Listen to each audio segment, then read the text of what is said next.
29 তারিখ থেকে জিলহজ শুরু হবে। আবার মাসগুলাকে বরকত দিয়ে ভরা দিছে। জিলহজের 10 রাত্রি 10 লাইলাতুল কদর বানায়া দিছে। আল ফজরি ওয়া লায়ালিন আশ। জিলহজ শুরু হইতে দেরি আল্লাহ কসম খাইতে দেরি করেন নাই। ওয়াল ফজরি ওয়া লায়ালিন আশ। জিলহজের 10 রাত্রের কসম কে খাইতেছে? আল্লাহ। এটার কসম খান কেন? এক এক রাত্র এক লাইলাতুল কদরের সমান। কসম খামু না তো করবো কি? কিন্তু বলেন কে মূল্যায়ন করে? কে মূল্যায়ন করে? এক দিনের ইবাদত 1 বৎসরের ইবাদতের সমান।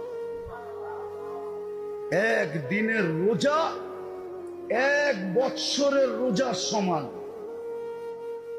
জিলহজের 9 দিন 9 বৎসরের রোজা। 9 দিন ইবাদত 9 বৎসরের ইবাদত।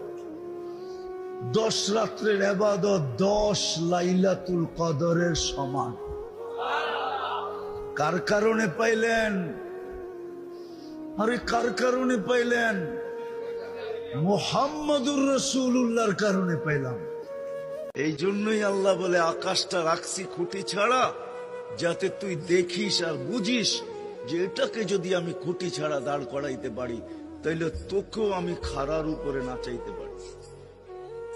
তোর বাবা দরকার ছিল বিশাল সূর্যটাকে যদি আমি মহাশূন্যের ভিতরে রাইখা যদি আমি এটাকে ঘন্টায় 6 লক্ষ কিলোমিটার বেগে যদি দৌড়াইতে পারি, যেটা তোদের দুনিয়ার থেকে 13 লক্ষ গুণ বড়, আমি আল্লাহ যদি এটা পারি, তাহলে তোর মতো 3.5 একটা মানুষ, 6 ফিট 6.5 ফিটের একটা মানুষকেও আমি বাধ্য করতে পারি।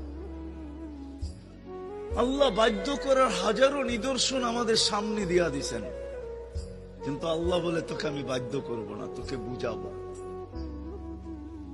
বিদায় আল্লাহ বুঝাইতেছেন আমাদেরকে। বিদায় কথা যেখানে শুরু ওইখানে আবার যেতেছে।